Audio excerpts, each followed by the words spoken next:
muchas gracias por la invitación. Siempre es un gusto estar en estos simposios de CAIRE donde hablamos de diferentes temas y tratamos de avanzar en el mejor cuidado y el mejor pronóstico y darles el mejor tratamiento a los pacientes que les podemos brindar. Voy a hablar de nuevas métricas y siempre me gusta mencionar esto antes de hablar de nuevas métricas, y es que nosotros, los que llevamos ya tiempo en medicina del sueño, nos guiamos siempre por el IAH y el índice de apnea-hipopnea, que era lo que la doctora Ballesteros nos mencionaba, que simplemente es la cantidad de eventos respiratorios que hace el paciente por hora de sueño, y así reportábamos la severidad. Y siempre nos guiábamos como medida de severidad únicamente por el IAH. ¿Sí? Y entonces empezaron a salir estudios y a hacer estudios poblacionales de tratamientos con CPAP, que es el gold standard para apnea del sueño, y resulta que salían esos resultados en los que aparentemente el CPAP no mejoraba los desenlaces cardiovasculares de los pacientes a largo plazo. Y entonces ahí empezaron a surgir muchas preguntas de por qué no pasaba o no disminuía los riesgos cardiovasculares a largo plazo. De pronto tenía algo que ver con prevención secundaria porque habían pacientes que ya habían tenido eventos cardiovasculares, o de pronto tenía que ver con la razón por la cual vamos a dar esta charla, y es que de pronto estamos mirando la severidad de la apnea donde no era. Y es porque el IAH pues es un buen indicador, me dice cuántos eventos hace, pero está muy lejos de decirme realmente los mecanismos fisiopatológicos que impactan en el riesgo cardiovascular de los pacientes con apnea del sueño. Y es que cuando uno tiene eventos respiratorios, pues en últimas esos eventos respiratorios desencadenan mecanismos fisiopatológicos que aumentan el sistema simpático, y que es una de las grandes razones por las cuales terminamos teniendo eventos cerebrovasculares o eventos cardiovasculares mayores en los pacientes con apnea del sueño. Y esos mecanismos no tenían nada que ver con la cantidad de eventos que hagamos, sino con qué tanto nos desaturamos o qué tantos microalertamientos tenemos durante el sueño y qué tan fuertes son esos microalertamientos. Y eso desencadena pues arritmias cardíacas, hipertensión arterial, sueño fragmentado, todas las condiciones neurocognitivas también que se encuentran asociadas a la apnea del sueño. Entonces el IAH pues tiene sus puntos buenos, sus puntos fuertes y sus puntos débiles. Digamos que dentro de los puntos débiles está la construcción misma del IAH, porque es algo que ha variado con el tiempo. Desde el principio, cuando hicieron las primeras guías de la Academia Americana de Medicina del Sueño del 2007, propusieron unas reglas para marcar esos eventos respiratorios, que luego los cambiaron en el 2012, y que eso cambia realmente todo, porque la desaturación asociada a los eventos respiratorios que nosotros marcábamos pues no era la misma para el 2007 que para el 2012, y que además después volvió a modificarse para unos eventos específicos. Entonces es algo que ha variado, y que varía además el IAH y varía la severidad de acuerdo a esos parámetros que nos dice la Academia Americana. Pero además también tiene una pobre hora al discriminar la carga de los diferentes mecanismos fisiopatológicos de la enfermedad. El IAH no me va a mencionar en ningún momento, Connie lo mencionó, la carga hipóxica, los índices de desaturación, qué tantos eventos tengo por hora. Lo bueno que tiene es que tiene años de evidencia. Yo me acuerdo en una charla que había en Estados Unidos, y una de las personas que sabe mucho de apnea en Estados Unidos dijo, pues el IAH es lo único que tenemos por ahora. Pues sí, es lo único que tenemos por ahora, porque realmente es en lo que nos hemos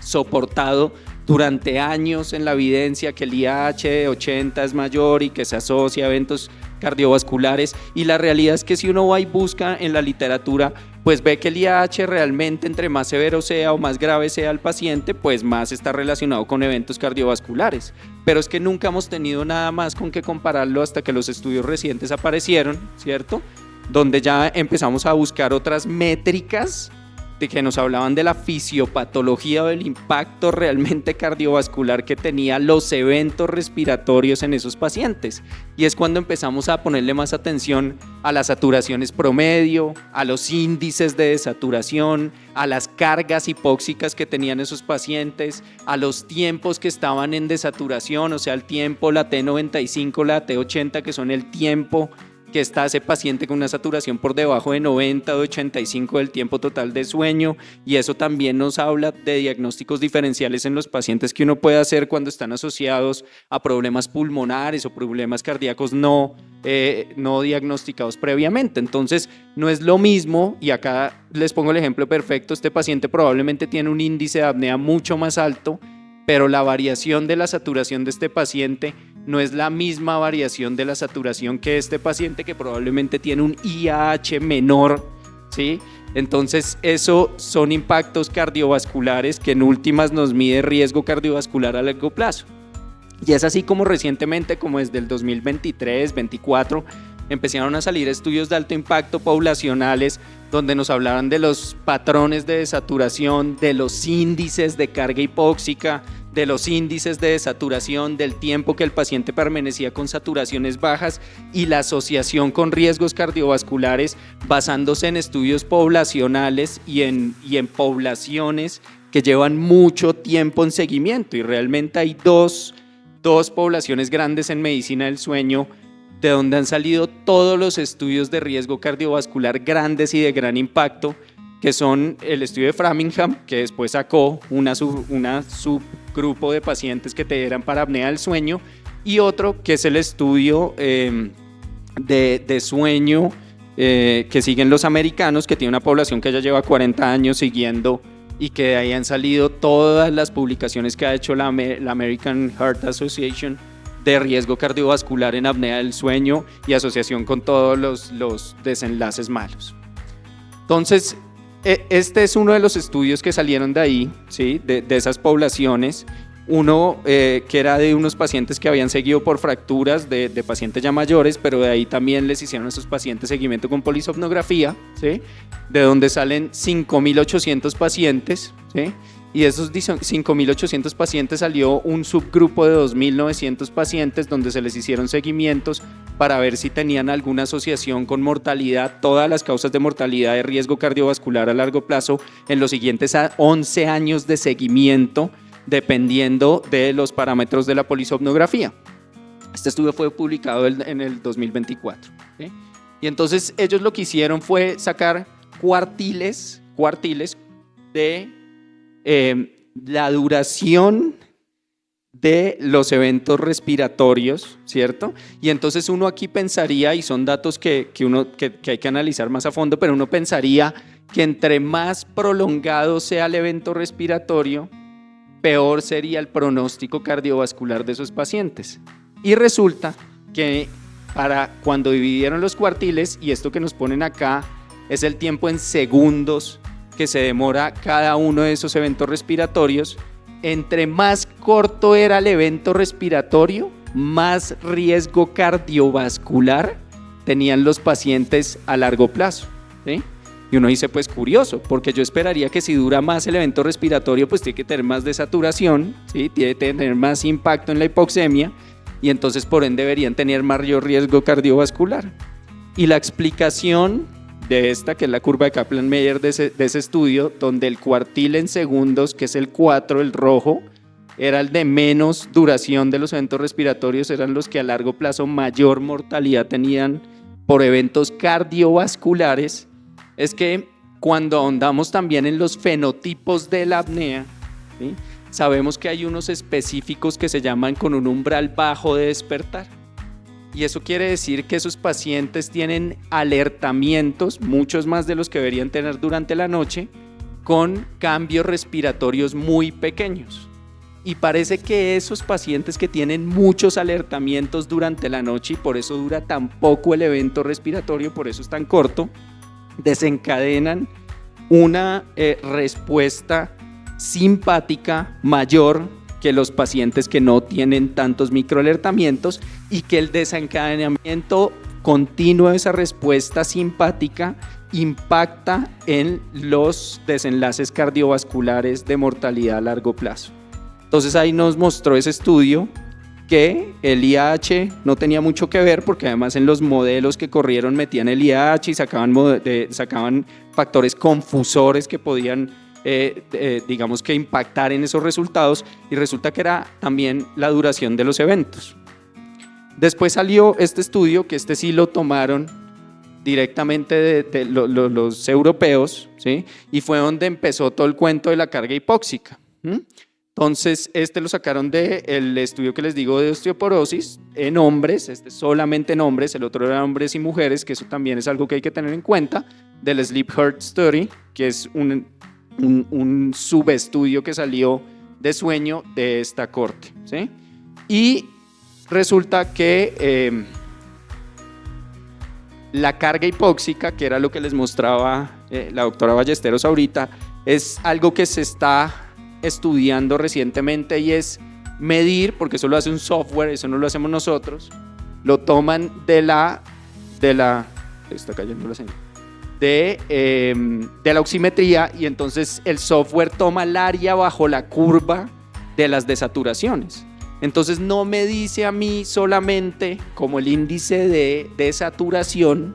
que puede ser del 3 o el 4%, que básicamente el índice de saturación lo que me dice es cuántas veces por hora de sueño se bajó 3 o 4% la saturación de la basal que tenía el paciente, ¿sí?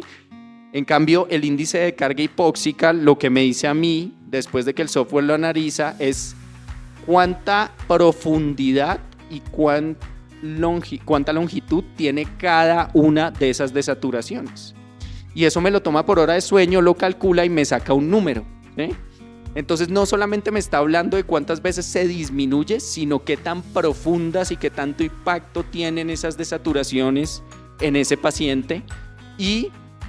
uno puede tener diferentes desaturaciones en pacientes con un IAH muy leve, que ahorita les muestro un ejemplo, que tiene una carga hipóxica muy alta, o puedo tener un paciente con un IAH muy alto, de 40, 50, con apneas muy graves, que la carga hipóxica es menor al de ese IAH leve.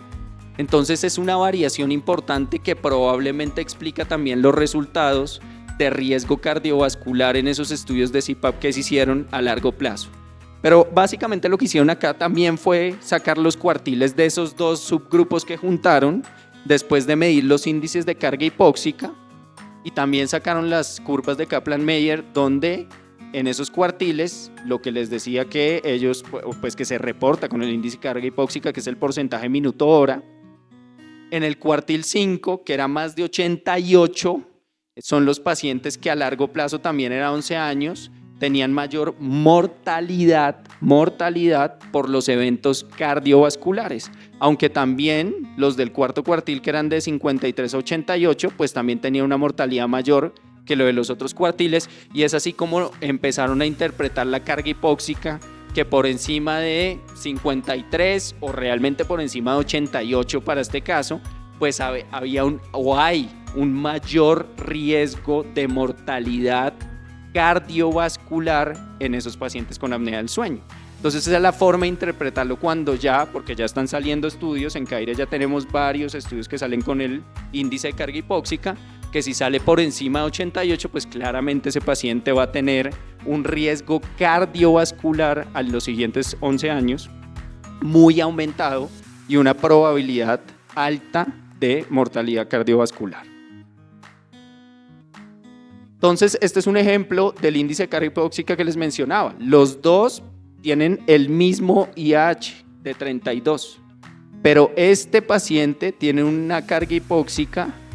de 64 y este paciente, que igual tiene el mismo IAH, tiene una carga hipóxica de 128. O sea que el riesgo cardiovascular no es el mismo y no tiene nada que ver con el IAH, ¿sí? Y hay otros ejemplos en los cuales puedo tener un IAH de una apnea leve con un índice de carga hipóxica mucho más alto y un IAH severo con un índice de carga hipóxica más bajo que el leve. Entonces no podemos seguirnos guiando solamente por el IAH sabiendo estos datos, que son estudios robustos, grandes, que tomaron las dos estudios poblacionales más grandes que tenemos para medicina del sueño. Y también hay que tener, digamos que en cuenta otros parámetros que también tienen que ver con hipoxemia, y son esos parámetros de la T90 o la T85, y aquí digamos que lo importante es que son parámetros que siempre se han reportado en los estudios de sueño, siempre. Y nosotros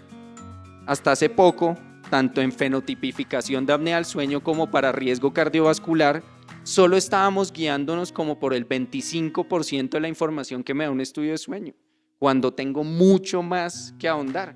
Y estos parámetros no son parámetros nuevos, son parámetros que siempre han estado ahí.